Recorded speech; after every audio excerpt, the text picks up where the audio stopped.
is hosted by Tony Gapperstone. Thanks for tuning in. It's showtime. We're live at Sundance 2026. Welcome to episode 320 of the Bravemaker podcast.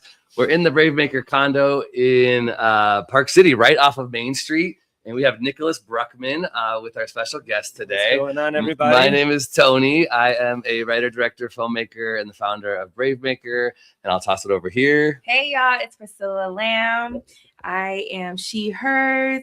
If you're listening, I have black hair, long, black and Asian, so a light brown, and I have an all jean outfit on today. That's right. Inclusive descriptions. Beautiful. Yep. Oh, yeah. My name is Nicholas Bruckman. I'm a documentary filmmaker and narrative film producer. I'm super stoked to be here in Park City for one last time.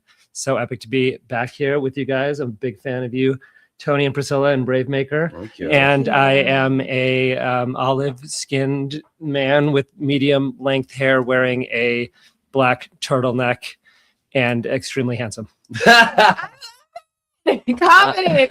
Slightly handsome, slightly olive-skinned Caucasian, black shirt, black glasses, and still have frosted tips from a movie I did in October. They have not grown out yet. You're mogging me right now. I'm not. You're a looks maxer over here. I love the entertainment industry because here's how we are connected.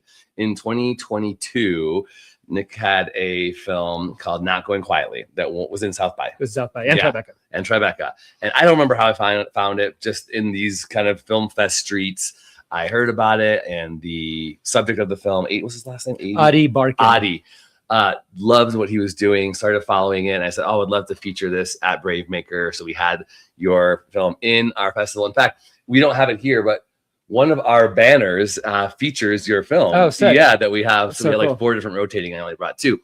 But when I was posting about Sundance, you hit me up like, hey, I'm going to be at Sundance too. I was like, well, cool. Let's get you onto the podcast and just talk a little bit, because you have a unique history with Sundance. You were actually here. Yep. 10-ish. Yeah, a little more than that. I was here with my first narrative film that I produced. I was 26 years old, I think. Dream. And it was a film called Valley of Saints. It was a love story set in Kashmir, which is on the border of India and Pakistan. It was a super guerrilla movie that I produced with director Musa Saeed and Yoni Brook, the DP, who is here actually at Sundance with me as well. And it was a super guerrilla movie. I produced and recorded sound. I think we made it for $250,000. We were like, put the actors into the real protests that were happening. And we shot it on a DSLR, but it got nominated for an Independent Spirit Award for cinematography against all these like $20 million movies. We won the Audience Award at Sundance. Yeah, with my first film. I was like up on stage. And I thought at that moment, like, oh, cool. So I'm just going to make social impact movies and like, crazy underrepresented parts of the world. And it's going to be easy now because I got the keys to Hollywood, or maybe I'll just like go on to Marvel or whatever. But I realized having that early success that actually a lot of that kind of, I don't want to say surface level, but the kind of trappings of awards, Sundance, etc., do not necessarily mean you will get the keys to always make the kind of art you want. You still, even with those kinds of accolades, with every film, you need to find some unique path to get it made. And I think that's true for the big names who we all look at and admire. And it's also true for the up and coming indie filmmakers and emerging filmmakers like myself. So having that experience was great for me because it sort of humbled me a little bit when I tried to get that next movie made. I ended up launching a production company called People's TV. And what we do is we help, in addition to the indie films I direct, we help brands connect with independent filmmakers to tell their stories.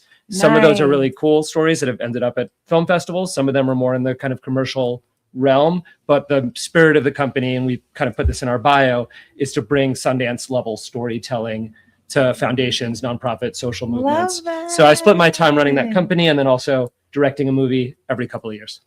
Love that. Okay, real quick. With your $250,000 budget, what made you decide to do sound?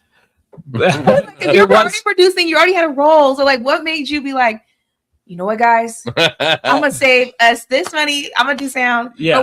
I mean, it was your... the $250,000 budget that made me realize I should do sound. Really, because we didn't have enough to have, fly. We were shooting. So let me say this: we were shooting in a place called Kashmir. I mentioned. Oh, you shot overseas. We shot overseas. You brought everybody over there. Yes, exactly. Okay. Everybody being 3 people: myself, the director, and the DP, Ady Barkan, and we had an entire local crew. And Kashmir is a place that doesn't have much of a film industry. It's a conflict zone. It's been a place that's had a lot of tension between the Muslim and Hindu population. It's a really beautiful place in the foothills of the Himalayas.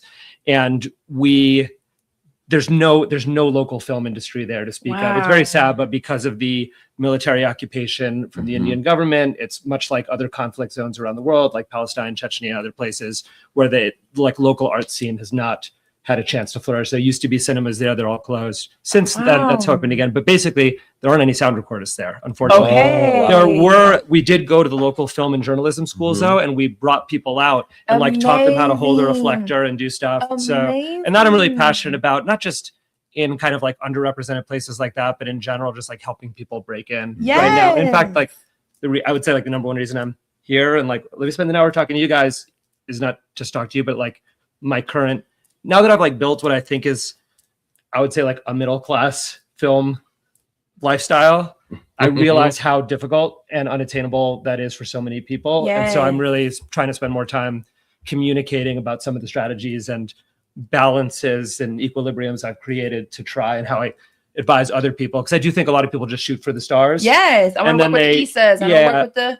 And then they don't make it and they burn out and they end up leaving the industry or whatever. And I think there's ways to make it work without too many compromises. You use the term middle class, and I feel I gravitate toward that a little bit too. The film industry sometimes can seem so elite. Yes. Right? There's either you're starving, and I don't like the struggling artist thing at all. I don't want to be identified with that. Yeah, you want to eat. Yeah, I want to eat. I want to pay my bills. I have a daughter in college and all that stuff. And then there's you have a daughter in college? I do. Wow, 2 in high school. And then there's that the people who are in the who have health insurance, because they're making enough money to actually get that. But the in between, that middle class, like you're saying. So talk a little bit about kind of mindsets about filmmaking in that space. How do what can we be doing? Yeah. So a couple things. One is just to set the stage. I think the main challenge from my perspective with the independent film industry is there's a kind of fundamental supply and demand problem, meaning there's more films being made than there are necessarily eyeballs or Netflix dollars or movie ticket buyers. And that's okay, because my opinion is that being a storyteller is the most privileged position in society, probably going back to the time of the campfire. People were probably fighting each other in the cave to see who got to tell the story of the hunt that night, because it's cool and it's you're up on stage and you get to translate the world to other people. There's no better, for me anyway, that's how I feel, that primordially passionate about being a filmmaker and being a storyteller. And therefore it makes sense that it's super competitive for people to do that. And you have to be really committed and being willing to make all kinds of sacrifices. And so in order to achieve that. And so what those sacrifices look like, or compromises or balances, I think is a better word, can be different for everybody. I have friends who've won Sundance and they teach screenwriting during the day. I have other friends who won Sundance and they're still paying off their student loans and, or working outside the industry. And for me, what I've done, I'll just tell my own journey without specific advice, is I built this company and that does this kind of storytelling for clients. And that gives me the foundation and bandwidth in order to pursue my own art and my own films. And so when I met Ady Barkan, and I hadn't made a film in almost 7 years at that time. This is back in 2018 when I met him. I had the capacity and the team. First of all, I was hired to make a short video about him through my company. And he needed a launch YouTube video. And that was the kind of thing I did. I made videos for the Biden campaign and for a lot of other political and progressive causes. We did a lot of films with Black Lives Matter. Thank you for your service. Thank you. Yes. Yeah, we can talk about that more later. But, all kinds of social issue videos for hire. And then I met Ady. We did this short healthcare, and I met him. Ady Barkan is a famous healthcare activist who, when diagnosed with ALS, went viral nationwide after he confronted Senator Jeff Flake on an airplane. And the woman next to him on the plane captures it on camera on her cell phone. And by the time the plan lands, he's become one of the most famous activists in America. And he ends up meeting with Bernie Sanders and Joe Biden, and then taking this last road trip with his son across the country and a merry band of activists, basically fucking with politicians during the day and then like getting stoned at night on his last kind of journey. Wait, stoned. Yeah, because he's a cool and fun guy, and he's dying. Anyway, I met him in this capacity of doing a video for him for hire, and I said, wait a minute, this needs to be a movie. And because I had some infrastructure and ability to start that movie, it's very hard to get the financing to start docs right away. Right. Everybody says, great, I'd love to see the sizzle. Do you know what it takes to make an amazing sizzle for a documentary? You need to shoot for sometimes months. You need to get all these quality interviews. You need a great sizzle editor. They're hard to make. And so getting from 0 to 1 is really hard. And you need to either have, in my case, this kind of foundational support for a company. You need to know how to work with high net worth individuals to get that. You need to know how to get brands or foundations. Now I'm focused on this brand thing, which we can talk more about later. And so that's one way to do it, is to have some other type of support base. Now for regular filmmakers, what I, college age, people entering the industry, to the extent that that's the audience here, what I talk about at schools is like really just having a craft that is not directing, that you are good at, that is valuable for other people in the industry. Wait, do you say not directing because it's so hard? So many people want to. It's too competitive. There's too many film school students. There's too many kids who want to direct, and that's not a problem. They should, and I encourage them, and I'm living that dream, and everybody should pursue it. But there's not a sort of market demand for it. Yeah. There is, however, a huge market demand for documentary editors. My editor, Gil Seltzer, who edited Minted, the NFT documentary that I made that's on Netflix now. Gil is in the house. He's in everybody. He's in the house right here. There's some studio audience over here too. Yeah. But he is in extremely high demand and is working constantly because people really need editors to cut not just documentary but narrative films. He also worked on the new Bradley Cooper movie. But I bring that up because which one is this thing? Come on, you did. Sorry, get in here. I just saw that like a week ago. It's really good, dude. Congratulations! Wow. Okay. So what I hear you saying, the crafts, the below the line. Yes, and to be mindful of how you can show it for others. Exactly. Yes, and build your team, find your people. That's part of it, and then support them so that when you want to make your $100,000 or $200,000 movie, they're going to come and they'll come and work with you, because you can really only do that 1 or 2 times in your career. As you level up, it's hard to just do the like favor card with people, because as people grow up, you want to work with those same people again. But then they have kids in college, they're growing up, and then you want to pay them their full day rate. That's right. So when you get to that point, you really need to have the infrastructure and support to actually do it the right way.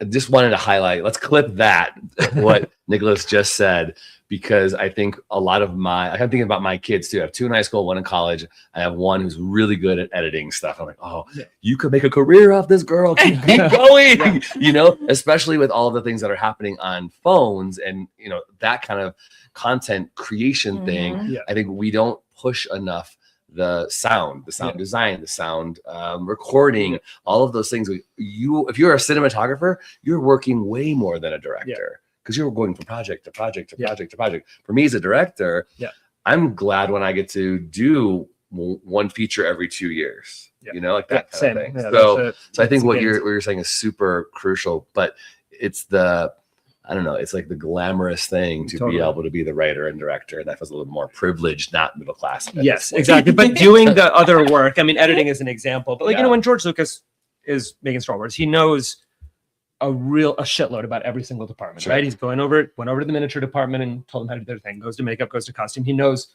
all of those crafts well enough, but he's still relying on all of those. They're still better than him at all of those things. And obviously there's a big pipeline of people going from being DPs or editors to directors. But I really think if you don't know, and I see this a lot in film schools in particular, which is why I'm kind of harping on it, because there's just a lot of people who like saw Tarantino when they were a kid, and the film schools, and here's why it's so tricky, because in a lot of those elite film schools, NYU, others, there is, a huge, obviously, amount of talent, but there's also just a lot of privilege and access to initial capital that most middle class filming. I live in Washington Heights in New York City. It's predominantly Latino neighborhood, and I'm now getting involved in like Bronx Independent Cinema Collective, which is an amazing nonprofit up there. Like those kids have no what I call like uncle money. There's no dentist No trust fund anywhere babies. in their family. There's not a $10,000 that's just gonna fly through.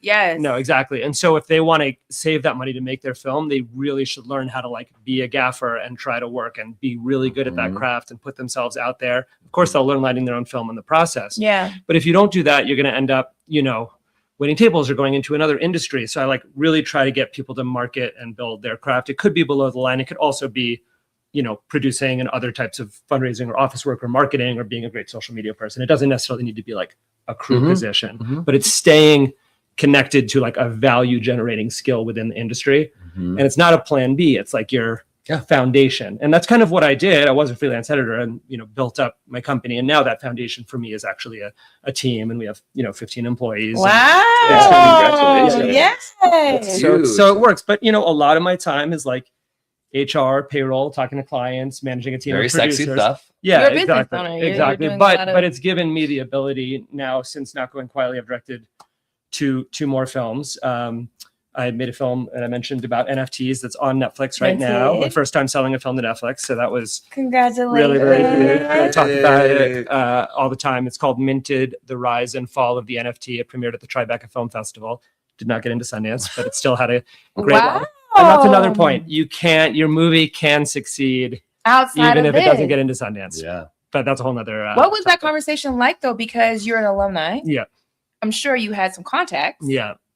I did. Yeah. Actually, so this is another interesting thing I think about the politics of film festivals. I don't know. You guys tell me if you agree or not. You guys are both deep in, you're a programmer yourself. But that movie Valley of Saints that we made with the $250,000 budget, me recording sound, blah, blah, like we didn't know anybody. We literally went to the form. You really got in off, off your and back. we like hit the submit button, and then I think we wrote to like info@sundance.org. Like, we would love for you to take a look at this film. It wasn't like we, hadn't been in the scene and we'd been in program. We went in the Sundance program. We did like Film Independent. So that being said, the movie got in. I was like Thanksgiving weekend. I got the call. Saints in November. It was awesome. Then calling the director and calling the DP and telling other people was really dope experience. That being said, when I made Not Going Quietly, it was executive produced by the Duplass brothers. I signed with ICM. I had like a, all the fancy status. You're getting like all agent. the. Yeah. I had all these different people. It was EP by Bradley Whitford. And I, had all of these people lobbying and networking.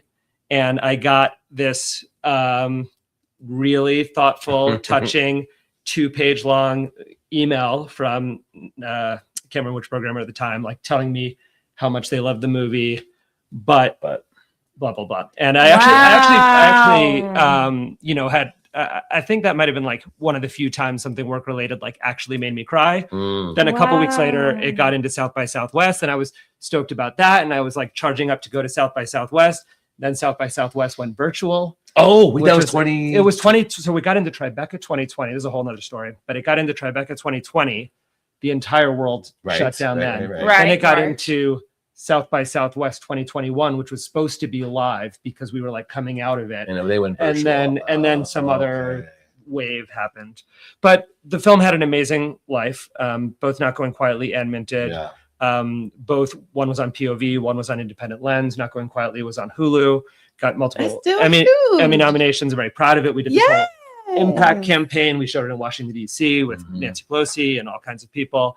And I really think that obviously Sundance is the best launch pad for it. I'm not gonna pretend that this isn't a goal. And I do think filmmakers should reserve their premieres for a list of like 10 festivals. I don't think you want to like necessarily premiere at the smallest festival. Like not a Brave Maker. That's no. I'm serious. I get it. We are not that. We're not a market. Well, tell me about, let's make it more interactive. We're talking a lot. Like, what is your programming philosophy? Like, do you think, what I'm saying is that Sundance is actually not that political. Like, I got in without the connections and I didn't get in with them. And I think there's a percentage though. That's it. Yeah. I think there is a percentage of people who are not known and don't have the direct email Yeah. that do get in. Yes. I know people, but it's like, again, it's a lottery ticket. Yeah. And then there's a ton of people who already have distribution, Right. who are here. Right. So there is, I think, Totally. a balance of it. And I don't shade or shame them. Brave Maker is a festival that's going on its 8th year.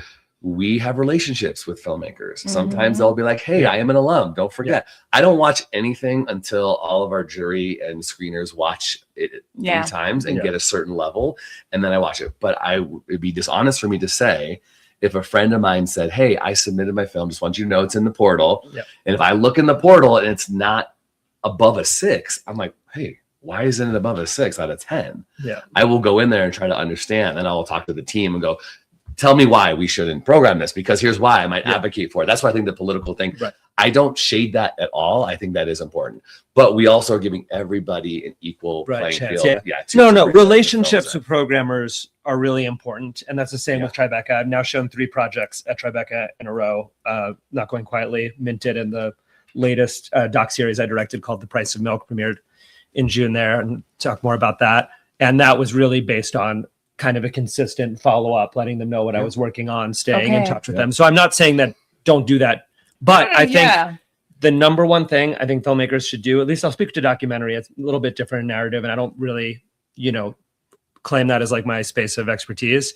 I think if you want to get into a film festival, major one, what you should do is screen your rough cut over and over again for people who don't know you or have any reason to say nice things to you, and who can give you feedback anonymously. That's great. Until you are getting feedback that your film is incredible. There are 1,000 documentaries being made every year.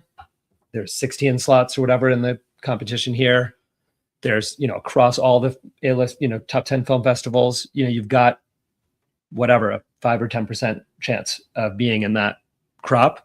And the only way I think to get there is to get unbiased feedback that your film is actually that good. And it can be really hard to create that kind of unbiased I love that you bubble. said that though, because at Brave Maker, we're going to start doing these secret test screenings. We did it 2 years ago now, right? And we're going to start incorporating that into our programming, where an audience can sign up for it. Love that. And we don't disclose what it is. That's great. So, That's because perfect. filmmakers love to invite their family and friends to see it on the big screen, but there's going to be tickets for people that just want to opt in. I love that. Here's one thing a trick we did in our office. You have the rough cut screening. A lot of filmmakers do this, and obviously you have a conversation after. We have laptops in our office, so we brought people in. We had Google Forms on all the computers, and then we'll watch the movie. Nobody says anything, and everybody has to go to the Google Forms and fill them in anonymously before saying anything. Then when everybody's done, then they have a conversation, because always there's going to be the one person who's loudest, who's like, oh, I think you should do this, that, or the other thing. And then people start agreeing with that. And that can be useful too. Good point. Yeah. But it's obviously easy enough to do that online, but QR code or something. Yeah. So that's I'm a big proponent of that. And I do think documentary filmmaking in particular, these things take years. You get very close to your subjects. I think Ady Barkan is the most amazing, civil rights activist, and who wouldn't want to watch him on screen for 3 hours? But then you find people who are really tough critics and people who really give you that outside perspective. And what I tell them is what is that moment where you just have that urge to reach into your pocket and touch your phone? When you just opt out of watching, you mean? We're just like, oh, I just wonder. Boring moment. Yeah, I wonder if I'm getting any text right now. I would love to check Instagram right now. Right, because when you're locked into a movie, you're not even thinking about. Yes, and if there's 1 second, to me, as my editing is my craft. I think I'm a terrible DP. You can see in all my movies just one out of focus shot, and that's because I had to pick up the camera because I was at the house or whatever. But I think I'm a good editor, and for me, it's all about shaving off that 8 frames that might where instead if you just move on, the person's just there in the next scene, but once their thought pattern or moves on, or really it's all about the phone. I mean, we're so also addicted to the algorithm, and that's the thing that pulls people out into the second screen. Of course, people are watching a movie like that at home. I was gonna say, speaking of films on Netflix, I think I saw something in the trades where Matt Damon, you see that was told, repeat your plot. Yeah, like because people are on their phones, you need to repeat your plot, kind of overdo it in the film. Because if you're watching your film at home, they're only picking up so much percentage of the film. I was like, oh, that's so frustrating. Just say it over and over again. Have you guys seen? I probably should have this, but the movie The Rip on Netflix. Which one? The Rip. Oh, I heard about it. Film. Is it already on Netflix? Oh, is that the one? No. But is it on Netflix already? Yeah, because Matt was in that and Ben was in that. Yeah, but is it on? Yeah. It is. Okay. It's on. Maybe that's what he was talking about then. Oh, because I was about to definitely say, like, I was definitely on my phone. But when they went to the house to count the money and stuff, then I was locked in. Okay. Yeah. I don't know if they maybe they didn't do enough rough cut screenings. Like I'm saying, they didn't get that outside unbiased feedback. I'll have to watch. But I think that they did they say they incorporated, because I halfway through the movie I was like, what are we doing here? Like what is okay. Now I think they probably did because you were looking at your phone in the beginning. Yeah. You missed the or was it because of something else? Okay, maybe. But I locked in halfway through. Okay. Halfway through, phone was done. Locked in, like, okay, let me see how they finish this. But that's just a great example of the competition that our brains are constantly under. That's why I love going to movies in a theater, because for me, it just makes me like put the phone away, because I don't want to be shamed with anyone looking around and seeing me on my phone. But also it's like, I'm in the theater. Yeah, totally. And so I will always be an advocate for going to see movies in theaters. Go see movies in theaters. So important. Go to film festivals, right? Yeah. All right, well, let's parlay into the brand partnership stuff, because if I hear you correctly, are you saying People's TV helps filmmakers like me make some connections to, like, is it kind of like the one for me, one for you? Like, I have to do these films or these projects that are brand oriented that pay good money. Yeah. So then I can do projects that don't. Yeah. So we make on one side of the business just regular work for hire commercials, and a lot of them are like documentary style commercials. They're beautiful and cinematic, and we hire great directors to make them, and we work for Meta and Airbnb and Greenpeace and Nature Conservancy and Robert Wood Johnson Foundation, doing docs about healthcare stories and all kinds of cool things that I'm proud of. A lot of them are like 3 to 5 minutes, and they show at galas and fundraisers or to audiences or whatever. And so but I try not to call any of that work like the bread and butter. I'm really passionate about it, and I think that kind of short form storytelling can make like mini documentaries. Yeah, and they make a difference in the world. And we do some more traditional, like, commercials as well. What we've started to do last year and recent years, and I'm going to be talking about this on a panel at the Impact Lounge tomorrow, is getting brands to finance actual entertainment. And we had some cool success with this with my latest project, which is a doc series called The Price of Milk, which tells the untold story of the dark side of the Got Milk campaign of the 1990s. If you remember the milk mustaches and the Aaron Burr commercial and all that, which are a kind of psyop from the American government at the behest of the very powerful dairy lobby. And it's not that milk is bad. I'm all for milk. I drink milk, not a vegan. But they were pushing it though. I drink, what I recommend is drink locally produced milk from small farms, not megacorp agro milk, which is hard to do because it's more expensive. And it's hard to find. Yes, and it's a whole story. The series is fun. It gets political about all this stuff, but it's actually really fun just to unpack the original campaign.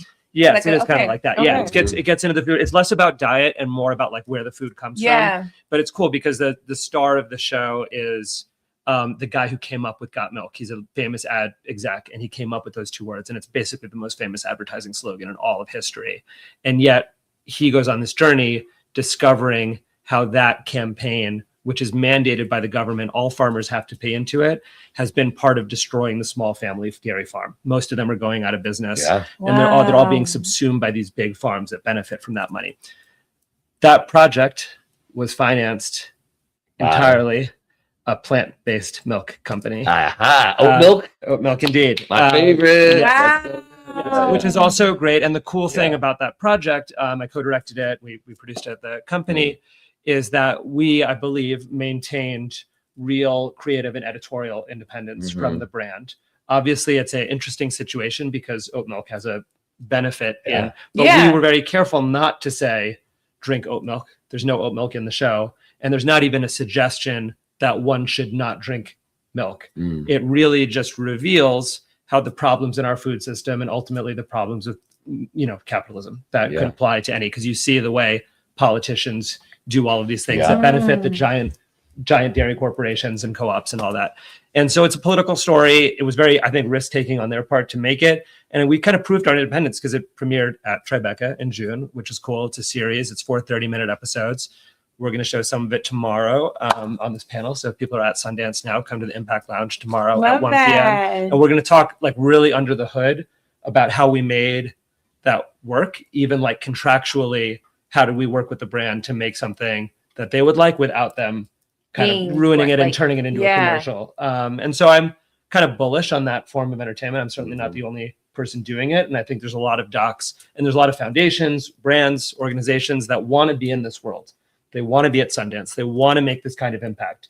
Oatly can and has spent millions of dollars on a single Super Bowl commercial. That's much more than the budget of this entire project. And so how do we take all of the coolness, culture change that we're making here in the entertainment industry and bring the people who have money into this space? I think is like the way to do it, especially with stories that can hopefully make a better impact on the world, whether they're narrative or fiction. And so I'm trying to do that, not because I want to, but out of sheer necessity, because the traditional idea of like equity investors are great. The idea of like, I'm going to invest in this movie and then I'm going to recoup when it sells and take my 10% premium.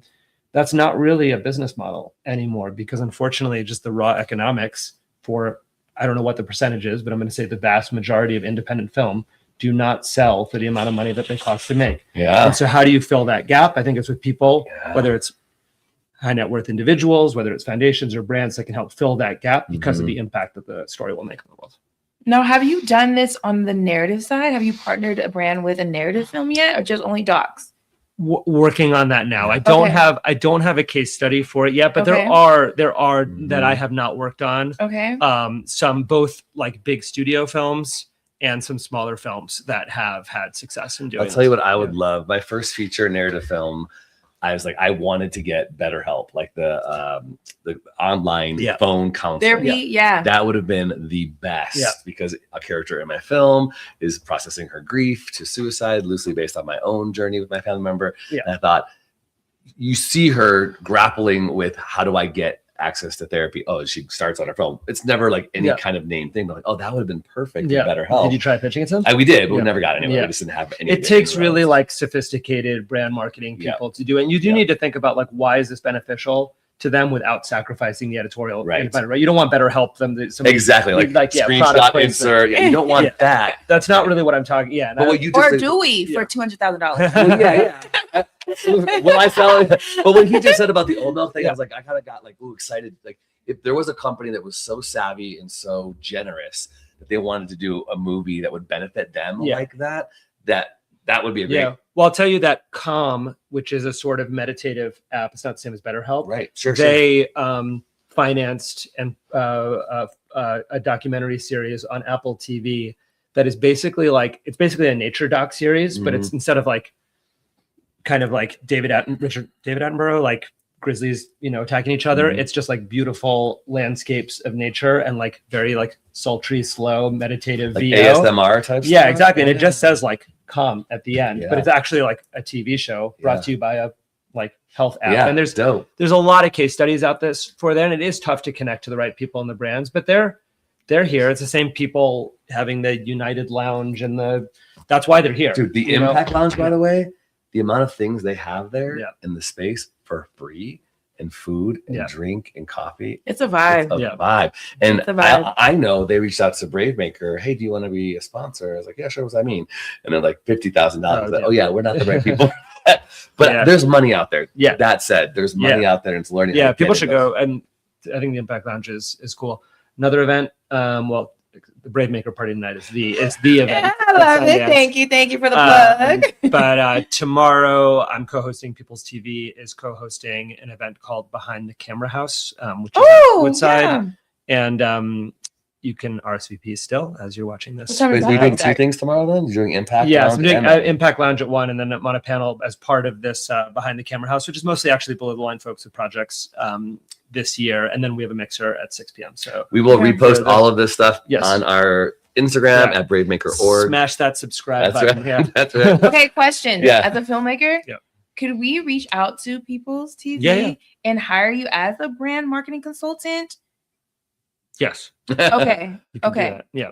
Okay. Yeah. So we do like traditional marketing work, and then we do independent films, Okay. and we're bringing those two worlds Okay. together. So I love that because Yeah. I think that for some filmmakers who are in the lower class, not even the middle class yet, like if we wanted to invest and to like shoot our shot, like to align with somebody that has a proven track record and that could really give us wisdom, even if it's like 2 sessions and you just give me a roadmap or whatever however you run it. yeah. But I think it'll be valuable, like if you were to invest in yourself, to like reach out to somebody that could really give you some tools.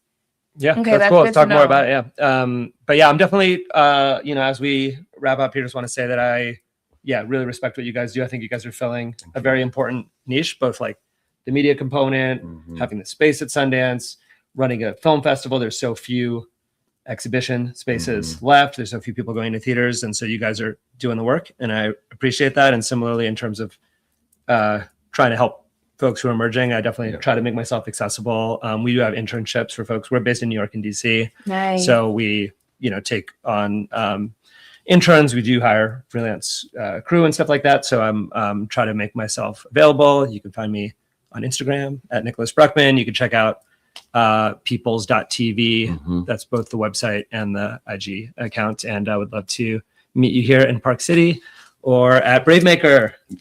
You have edition. been hanging out with Nicholas Bruckman, Priscilla Lamb, and Tony Gavasone. This is episode 319 of the Bravemaker podcast. Thank you so much for being a part of this. If you watch live or on the replay, please share this. We'll be putting clips out. And if you are at Sundance, please go to these events. Use social media. Build those relationships. Yes. And I also want to promote, if you're in the Bay, we have April 11th, a new event we are starting called the Creative Multi-Hyphenate. It's a summit one day in Redwood City, California, with movers and shakers who are writers, directors, actors, producers, and all of the different slashes.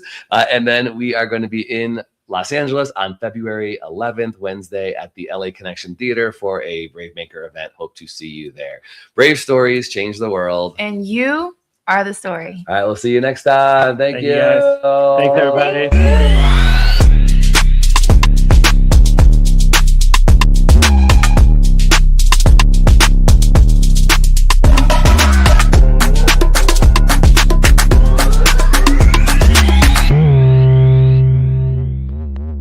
Follow us on Instagram, Twitter, YouTube, and Facebook at bravemaker.org.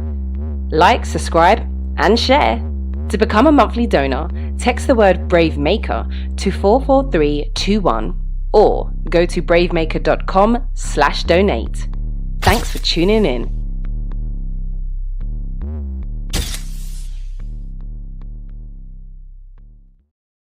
Which was really cool. Still like this 12 years ago, and still right now, like the profile photos of the actors and like them in Germany. One of them did move out of Kashmir to Delhi and join the film industry, and some of the other people became journalists. We tried to go back